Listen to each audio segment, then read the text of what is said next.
धर्म में शव को दफनाया जाता है। कब्र में रखने के बाद अक्सर वहां किसी को तैनात कर दिया जाता है ताकि कब्रों की देखभाल होती रहे, कोई जानवर या इंसान छेड़छाड़ न करे। अब आप सोचिए, जिस इंसान को इन कब्रों की हिफाजत की जिम्मेदारी दी गई हो, वही अगर इंसानियत को तार तार कर दे तो। मालिक, सब सो गए हैं, अब तो कोई नहीं देख रहा। उसके इन शब्दों में जो हवानियत थी उसे बयान करना मुश्किल है। उसने कब्र से लाशें निकाली और जो किया उसे जुर्म कहना भी कम होगा। अब ये कोई पहली बार नहीं हुआ। हमारे अपने देश भारत में भी इस तरह की घटनाएं कई जगहों से सामने आ चुकी हैं। दिल्ली, नोएडा, मध्य प्रदेश, महाराष्ट्र, कई शहरों में ऐसी खबरें आईं जिनमें बताया गया कि कब्र से छेड़छाड़ हुई या फिर लाशें ही गायब हो गईं। जब भी पुलिस ने ऐसे मामलों की तहकीकात की तो अक्सर कोई ठोस जानकारी सामने नहीं आई, लेकिन अंदर खाने जो बात निकल कर आई वो और भी चौंकाने वाली थी। कुछ खबरों के मुताबिक कब्रिस्तान माफिया इन लाशों को निकालकर मेडिकल यूनिवर्सिटीज को बेच देते हैं। मेडिकल स्टूडेंट्स के एक्सपेरिमेंट्स के लिए इन डेड बॉडीज का इस्तेमाल किया जाता है। साल 2020 में भी एक ऐसा मामला सामने आया था जब कब्र खुद ही मिली और अंदर से बॉडी गायब थी। हमें लगा शायद जानवरों ने कुछ किया होगा, लेकिन यह इंसानी काम था। हद तो तब हो जाती है जब पुलिस भी किसी नतीजे पर नहीं पहुंच पाती।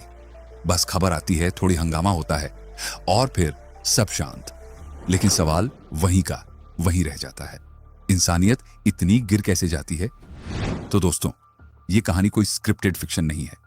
ये सच्चाई है उस समाज की जिसमें हम और आप रहते हैं।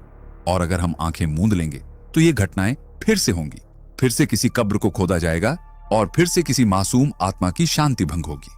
इसलिए इस वीडियो को आखिर तक देखिए और सोचिए, क्या हम वाकई एक सभ्य समाज में रह रहे हैं या सिर्फ दिखावा कर रहे हैं? ऐसी घटनाएं जब भी सामने आती हैं, सबसे ज्यादा असर उन लोगों पर होता है जो रोज कब्रिस्तान के काम से जुड़े होते हैं। कई बार तो ऐसा भी होता है कि कोई जानवर जैसे कुत्ता या सूअर कब्र के पास खुदाई कर देता है, जिससे कब्र को नुकसान होता है। लोग पहले सोचते हैं कि शायद ये जानवरों की करतूत है, लेकिन कुछ घटनाएं ऐसी होती हैं जो इंसान की सोच से भी परे होती हैं। पाकिस्तान के कराची शहर का नाम तो आपने सुना ही होगा, लेकिन कराची के एक इलाके लियाकताबाद में जो हुआ उसने पूरे पाकिस्तान ही नहीं बल्कि दुनिया को हिला दिया था। तारीख थी 31 अक्टूबर साल 2011। शाम का वक्त था। कब्रिस्तान में काम करने वाले कुछ कर्मचारी आपस में बैठे हल्की फुल्की बातचीत कर रहे थे। माहौल एकदम सामान्य था, लेकिन तभी एक आदमी हांफता हुआ, पसीने में डूबा वहां आया और घबराई हुई आंखों से बस कब्रिस्तान की तरफ इशारा करने लगा। उसके चेहरे पर डर साफ नजर आ रहा था, जैसे उसने कोई साया देख लिया हो। बाकी सब लोग चौंक गए। एक ने पूछा, क्या हुआ रियाज, तू ऐसे क्यों कांप रहा है? लेकिन वो कुछ बोल नहीं पाया, बस हाथ से इशारा करता रहा और उन सभी को खींचते हुए कब्रिस्तान के अंदर ले गया। थोड़ी दूर जाकर सबके कदम वहीं रुक गए। एक कब्र की हालत देखकर सब सन्न रह गए। उसकी ऊपर की स्लैब हटी हुई थी और चारों तरफ मिट्टी बिखरी हुई थी। किसी ने बड़ी बेरहमी से उसे खोदने की कोशिश की थी। जब रियाज से पूछा गया कि आखिर ये सब कैसे हुआ, तो जो उसने बताया उसे सुनकर सबके रोंगटे खड़े हो गए। वो बोला, मैं बस पानी डाल रहा था, तभी मैंने देखा उसने खुद ही कब्र खोली थी। और वो कुछ और बोल नहीं पाया। बात इतनी डरावनी थी कि बाकी कर्मचारियों का गुस्सा 7वें आसमान पर पहुंच गया। हरामी कहीं का, तुझे इंसान कहते हुए भी शर्म आए। उन्होंने रियाज को वहीं घेर लिया और पीटना शुरू कर दिया। थोड़ी देर में किसी ने पुलिस को खबर दी। कराची पुलिस मौके पर पहुंची और बड़ी मुश्किल से उसे भीड़ से बचाकर अपने साथ ले गई। पुलिस स्टेशन में जब उससे सख्ती से पूछताछ हुई, तब जाकर उसने वो राज बताया जिसने जांच करने वाले अफसरों को भी भीतर तक हिला दिया। उसका नाम था मोहम्मद रियाज।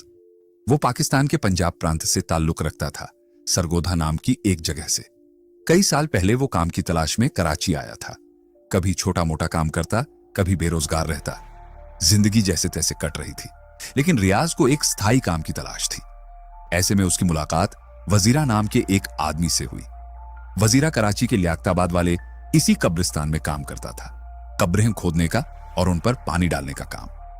रियाज ने वजीरा से कहा, भाई कुछ काम दिला दे, बहुत परेशान हूं, अब और नहीं सहा जाता ये इधर उधर का भटकाव। वजीरा ने उसकी हालत देखी और उसे अपने साथ कब्रिस्तान ले आया। वहां उसे अस्थायी रूप से काम मिल गया, कभी पानी डालना, कभी साफ सफाई करना। शुरू में सब ठीक चला, लेकिन किसी को क्या पता था कि रियाज के मन में कैसी गंदी सोच पल रही है। रात में यहां कोई आता नहीं और लाश तो खामोश होती है, कौन जानेगा। बस इसी सोच ने एक बार फिर इंसानियत को शर्मसार कर दिया। रियाज की बातें सुनकर वजीरा कुछ देर चुप रहा, फिर उसे देखकर बोला, काम चाहिए तो कल से साथ चल, हाथ भंटा देना, तनख्वाह आधी आधी कर लेंगे। रियाज के लिए तो जैसे जिंदगी ने एक नया मोड़ ले लिया था। अब उसे रोज काम मिलता था और पेट भरने की फिक्र भी खत्म हो चुकी थी। दोनों दिन भर साथ रहते, कभी कब्र की खुदाई तो कभी सफाई पानी का काम। धीरे धीरे दोनों की दोस्ती भी गहराने लगी। लेकिन फिर एक दिन रियाज की नजर उस हरकत पर पड़ी जिसने उसके दिमाग में तूफान खड़ा कर दिया। वो शाम का वक्त था, सूरज डूबने की तैयारी में था और चारों तरफ हल्का हल्का अंधेरा छाने लगा था। उसी दौरान रियाज ने देखा कि वजीरा चुपचाप एक कब्र की तरफ बढ़ा। उसने वहां का पत्थर हटाया और अंदर घुस गया। थोड़ी देर बाद वो बाहर आया और फिर सब कुछ वैसे ही करके चलता बना। पहले तो रियाज को लगा शायद कोई धार्मिक या रस्मी काम हो, लेकिन ये एक बार नहीं, कई बार होने लगा। अब उसके मन में शक पैदा हो चुका था, पर डर या दोस्ती के चलते वो सीधे कुछ पूछ नहीं पाया। मगर जब ये हरकतें रोज की बात बन गईं, तो एक दिन आखिरकार उसने हिम्मत जुटाई। भाई, तू कब्र में जाता क्यों है? वजीरा ने उसकी तरफ देखा और एक ठंडी सांस ली। अब तू दोस्त है तो बता देता हूं, पर किसी को बताया ना तो तू भी उसी कब्र में मिलेगा। रियाज सन्न रह गया। मैं सिर्फ उन औरतों की कब्र में जाता हूं जो नई नई दफनाई गई हों। बस असर की नमाज के वक्त जब सब चला जाता है और अंधेरा छा जाता है, तब मैं। उसकी बात अधूरी रह गई, लेकिन रियाज सब समझ चुका था। वो इंसान नहीं था, हैवान था। वो उन मासूम मृत महिलाओं की कब्रों को निशाना बनाता था जो हाल ही में दफनाई गई होती थी। कब्र में दाखिल होकर वो इंसानियत को शर्मसार करता था। इस्लाम धर्म में 5 वक्त की नमाज फर्ज होती है, फजर, जुहर, असर, मगरिब और ईशा। और वजीरा ने अपनी हैवानियत के लिए असर की नमाज के वक्त को चुना था, जब शाम का सन्नाटा हर चीज को ढक लेता है और कब्रिस्तान वीरान हो जाता है। रियाज के लिए यह सब जानना आसान नहीं था। उसके दिमाग में बवंडर चल रहा था। जिस इंसान को वो दोस्त समझता था, वो ऐसी घिनौनी हरकतें कर रहा था। लेकिन अब सवाल था, वो चुप रहे या कुछ करे। अगर मैं कुछ नहीं कहता तो मैं भी उतना ही दोषी हूं, लेकिन अगर बोला तो शायद मेरी जान भी जा सकती है। रियाज के दिल में जंग छिड़ चुकी थी, डर और जमीर के बीच की जंग। असर की नमाज का वक्त करीबन शाम 4 बजे से 5 बजे के बीच होता है। इस वक्त सूरज ढलने लगता है और आसमान पर हल्का अंधेरा छा जाता है। ऐसे माहौल में कब्रिस्तान एकदम सुनसान हो जाता है, न कोई आवाज, न कोई हलचल। और शायद यही वजह थी कि वजीरा ने अपनी गंदी हरकतों के लिए इसी वक्त को चुना था। अब वो अकेला नहीं था, रियाज भी अब उसका हिस्सा बन चुका था। धीरे धीरे दोनों ने मिलकर एक और भी घिनौना तरीका निकाल लिया। वो उस वक्त का इंतजार करते जब किसी महिला की लाश दफनाने के लिए लाई जाती, खासकर वो शव जो असर की नमाज के वक्त कब्र में रखे जाते थे। रियाज धीरे से कहता, वो नीली चादर वाली कब्र देखी, ताजा है, बस थोड़ी देर और। फिर जैसे ही परिवार वाले लाश को दफनाकर चले जाते और चारों तरफ सन्नाटा फैल जाता, ये दोनों वापस लौटते, बड़ी सफाई से कब्र के ऊपर की स्लैब हटाते और फिर एक एक करके कब्र में दाखिल होते। इन हरकतों को बयान करना भी मुश्किल है। एक लाश जिसे परिवार ने पूरे आदर और इज्जत के साथ मिट्टी के हवाले किया, उसे 2 दरिंदे अपनी हवस का शिकार बना रहे थे।